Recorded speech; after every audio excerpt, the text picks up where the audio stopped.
नमस्कार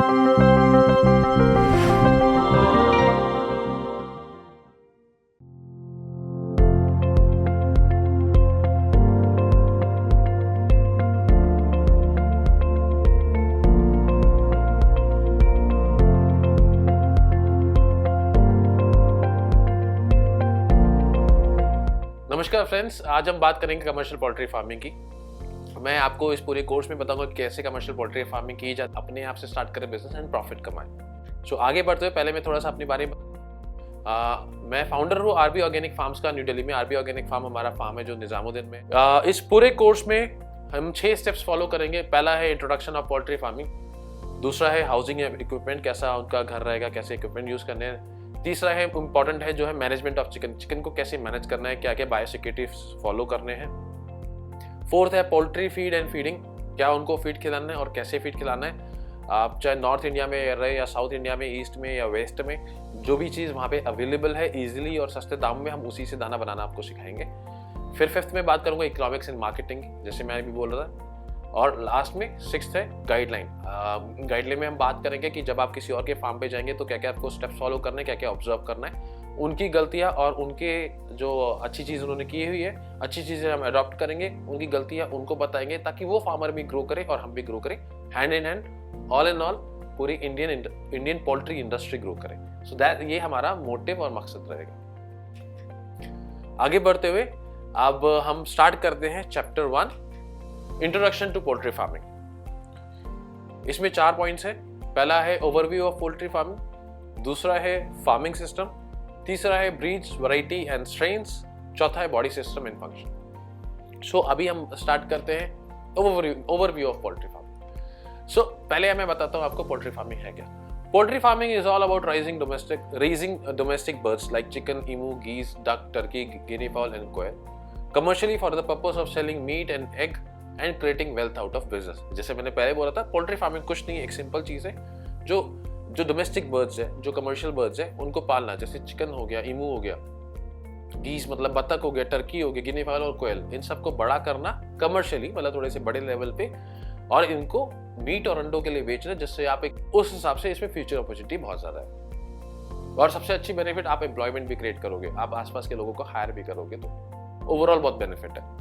अब मैं बात करता हूँ फैक्ट्स एंड फिगर्स की, जो है current scenario of poultry sector of India. ये सारी चीजें आपकी आंख खोल देंगी और आपको क्लियरली बता देगी आपको पोल्ट्री फार्मिंग बिजनेस में क्यों जाना चाहिए। इंडिया, अभी हमने बात करी थी कि इंडिया की क्या प्रोडक्शन है। India is the third largest egg producer, मतलब in the world after China and USA, and the fourth largest chicken producer in the world after China, Brazil and USA. तो चाइना की population हमसे थोड़ी सी ज्यादा, पर फिर भी देखो वो सबसे नंबर 1 पे, तो हमें उसी को भी बीट करना है। अगर हम अगर किसी देश से बदला लेना चाहते हैं एक तरह से, तो हम अपनी प्रोडक्शन और अपनी प्रोडक्शन बढ़ा के, अपनी प्रॉफिटेबिलिटी बढ़ा के, अपनी ग्रोथ दिखा के बहुत इजीली ले सकते हैं। Poultry sector in India is valued about 80,000 crore, 2015-16 का है 80,000 करोड़ की। कमर्शियल सेक्टर टोटल है ये, और कमर्शियल सेक्टर है जिसमें से 64,000 करोड़, और बैकयार्ड पोल्ट्री फार्मिंग है 16,000 करोड़। अभी बस 80,000 करोड़ है। जो प्रोजेक्ट करा जा रहा है वो है 4 लाख करोड़ बाय 2024। तो 4,80,000 करोड़, और ठीक उसके 10 साल में 4 लाख करोड़, 5 गुना बढ़ गया ये। और इन 4 लाख करोड़ में जब आप पोल्ट्री फार्मिंग का बिजनेस स्टार्ट कर सकते हो, तो आप भी हो सकते हैं। The per capita egg consumption has gone up from 30 to 68 and the chicken from 400 gram to 2.5 kg। जो पहले सालाना 30 अंडे खाते थे, अब 68 अंडे खा रहे हैं, और चिकन जो 400 ग्राम खाते थे अब 2.5 kg खा रहे हैं। सोचो ये ड्रास्टिकली, मतलब डबल से भी ज्यादा इसकी ग्रोथ हो रही है डिमांड की। तो इसमें आपको भी पार्टिसिपेट करना है। Human nutritionist recommend 180 eggs and 10 kg chicken per year।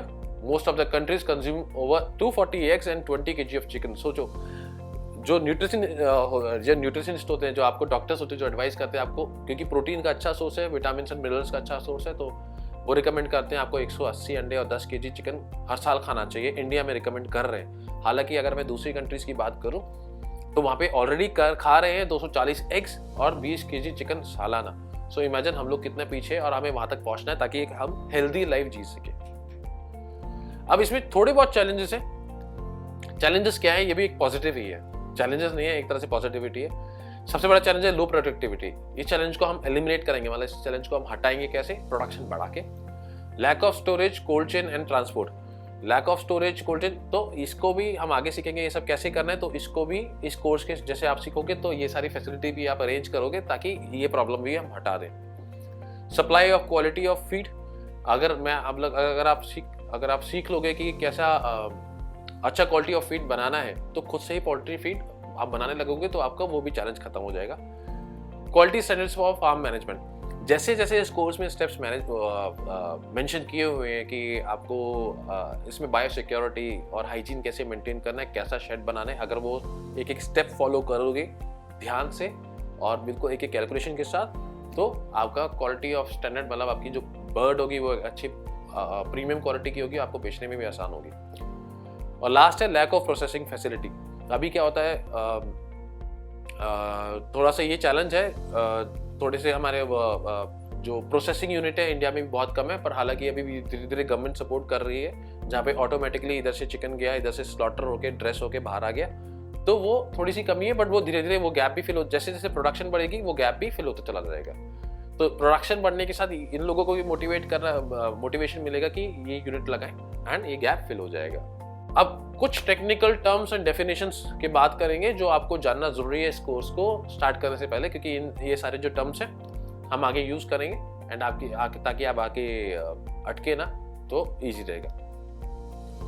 सबसे पहला टर्म है artificial incubation. It is the hatching of eggs through a mechanical equipment such as incubator. Artificial incubation मतलब आर्टिफिशियल तरीके से अंडों से बच्चे निकालना, तो उसी को कहते हैं हम आर्टिफिशियल इंक्यूबेशन, मतलब अंडों से बच्चे निकालना मशीन यूज करके। और मशीन यूज करके इसका मतलब ये नहीं कि मशीन अंडों से बच्चे निकालती है। मशीन जो इंक्यूबेटर होता है वो कुछ नहीं करता, वो वही करता है जो मुर्गी करती है। मुर्गी भी क्या करती है, 21 दिन में टेम्परेचर मेंटेन करती है, ह्यूमिडिटी मेंटेन करती है और बच्चे अंडे आ जाते हैं और अंडे घुमाती है, बच्चा आ जाता है। सेम वही मशीन करती है। मशीन कुछ उसमें कुछ डालती है, कुछ अंडे से निकालती नहीं है। लोगों को लगता है बच्चे मशीन से निकलते हैं, ऐसा बात नहीं है। मशीन सिर्फ वही करती है काम जो मुर्गी करती है, बस मुर्गी की जगह मुर्गी के नीचे 10 से 11 अंडे आते हैं, मशीन में 500 से लेके 5 लाख तक अंडे आ जाते हैं। तो प्रोडक्शन बढ़ाने के लिए हम मशीन का यूज करते हैं। Artificial insemination, it is the technique by which seminal fluid, मतलब जो सेमेन होता है ऑफ मेल इज इंट्रोड्यूस्ड और deposited into the female reproductive tract by a pipette. One cock will yield about 0.5 to 1 ml of semen depending upon the body weight. About 0.05 to 0.10 ml of semen is enough to inseminate one hen. Artificial insemination का मतलब है जब हमें दो तरह के अंडे होते हैं, एक होता है फर्टिलाइज एग और एक होता है इनफर्टिलाइज एग. इनफर्टिलाइज एग जो हम खाते हैं उसको टेबल एग भी बोलते हैं, उसको दूसरे लैंग्वेज में वेजिटेरियन एग भी बोल सकते हैं क्योंकि उसमें से कभी बच्चा नहीं निकलेगा. दूसरा होता है फर्टिलाइज्ड एग. फर्टिलाइज्ड एग को हम इसलिए करते हैं ताकि उसमें से चूजा निकाल सके और आगे फार्म चलाने के लिए, बॉयलर के और लेयर के फार्म चलाने के लिए. तो जब हमें फर्टिलाइज एग चाहिए होता है तो हम ये मेक श्योर करने के लिए कि सारे अंडे फर्टिलाइज हो तो हम इसमें आर्टिफिशियली करते हैं. कैसे? मुर्गे में से सीमेंस निकालते हैं और मुर्गी के अंदर इंजैकुलेट करते हैं अपने हाथ से ताकि सारी मुर्गियां जो अंडे दे फर्टिलाइज हो, 100% फर्टिलाइजेशन हो. अगर हम नेचुरली करेंगे तो नेचुरली सिर्फ 80% रिजल्ट निकलता है. तीसरा टर्म है बिग ट्रिमिंग, मतलब चोंच को काटना. Removal of a part of upper and lower mandible by a sharp knife and cauterizing by a shoulder rod in order to minimize feed wastage and to reduce the risk of feather pecking and cannibalism. इसका मतलब है हम जो ये boiler और layer में होता है, इसमें हम क्या करते हैं, मुर्गी की आगे से चोंच थोड़ी सी काट देते हैं. इसके दो फायदे होते हैं. पहला चीज, मुर्गे को दाना खाने में आसानी होती है. सीधा दाना, जब उसका चोंच थोड़ी खुल जाती है तो वो जो फीडर होता है उसमें से दाना निकालने में आसानी होती है. और दूसरा, वो एक दूसरे को चोंच नहीं मारते, पंख नहीं खींचते और मारते नहीं है. तो ये दो फायदे के लिए हम लोग इनकी बीक को ट्रिम करते हैं आगे से. तीसरा, breed. Group of birds which with in a specific species having similar characteristics and able to produce offspring with similar characteristics. इसका ब्रीड मतलब एक बर्ड जो सारी एक जैसी लगती है, उनके अंदर सारे सेम कैरेक्टरिस्टिक्स. जैसे मेरे पास जो है वो कड़कनाथ ब्रीड है, वो सारे काले होते हैं, इनकी चोंच काली, जुबान काली, पंजे काले, तो एक ब्रीड हो गई. असील एक ब्रीड हो गई, बॉयलर एक ब्रीड हो गई, लेयर एक ब्रीड हो गई. तो उस ब्रीड का मतलब ब्रीड ये होता है जो एक तरीके के बर्ड जिनकी कैरेक्टरिस्टिक्स, मतलब जिनके हाव भाव सब कुछ सेम हो. Broiler immature young chicken of either sex with tender meat, soft palatable, smooth texture skin and flexible breast, bone cartilages of about 6 weeks of age. Boiler chicken, वही ये जानना जरूरी, ब्रॉयलर चिकन, इसको जो हम व्हाइट वाला जो चिकन खाते हैं उसको कहते हैं ब्रॉयलर चिकन। तो ये एक किसी भी सेक्स का, ये मेल भी हो सकता है, फीमेल भी हो सकता है, और 6 वीक्स के अंदर तैयार हो जाता है। आपने तो खाया ही है, मैंने भी खाया, सबको पता ही है, इसका मीट सॉफ्ट होता है, टेंडर होता है, बहुत ही टेस्टी होता है, तो इसको ब्रॉयलर कहते हैं। Brood, a group of chicks from one hatch, जैसे एक हैच में से जो हम चिक्स को निकालते हैं उसको ब्रूड कहते हैं। कैनिबलिज्म, हमने पहले भी बात करी थी। कैनिबलिज्म का मतलब है is a wise bad habit may occur in chickens of all ages. It is characterized by pecking of head, feathers, vent and wing due to overcrowding, excess lighting, lack of exercise and improper balanced ration. So cannibalism मतलब जो मुर्गियाँ आपस में एक दूसरे को चोच कर के जो सर पे मारते, गर्दन पे मारते, पंख नोच लेते, तो उसको कहते हैं कैनिबलिज्म। सो ये क्यों होता है? जब आपके शेड में बहुत ही ज़्यादा बर्ड्स हैं या लाइट प्रॉपर नहीं है, उनको घूमने को जगह नहीं मिल रही, या उनको जो राशन है वो राशन में कमी है, वो गुस्से में, तो इस वर्ड को, टर्म को कहते हैं कैनिबलिज्म।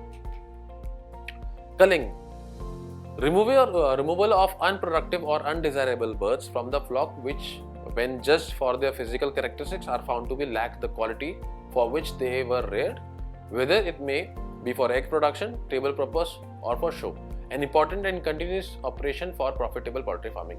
कलिंग सबसे ज्यादा हम करते हैं लेयर फार्मिंग में। हम ये आगे कोर्स में मैं बताऊंगा कलिंग के बारे में क्या होता है, पर कि कलिंग टर्म जानना जरूरी है। इसमें क्या होता है, हम लोग जो फॉर एग्जांपल हमने अंडे के लिए बर्ड्स तैयार करी, 4 से 4.5 महीने के बाद जब हम उनको केज में डालेंगे तो हम सिर्फ अच्छी बर्ड्स डालेंगे और कलिंग करके, कलिंग मतलब जो बेकार हो चुकी है जो बर्ड्स है, हम उनको, मैं आगे सिखाऊंगा कैसे आइडेंटिफाई करना है जो बर्ड्स खराब है, अच्छी नहीं है, उनको हटा के किसी और यूज में डाल देंगे। इससे बेटर कि वो हमारे केज में जाए, ज़्यादा दाना खाए और प्रोडक्शन भी ना करे। तो कलिंग मतलब छटाई करना, अच्छी बर्ड्स को और बुरी बर्ड्स को। Deep litre, intensive type of rearing birds on the floor covered with bedding material for birds like wood shaving, groundnut hull, paddy husk etc.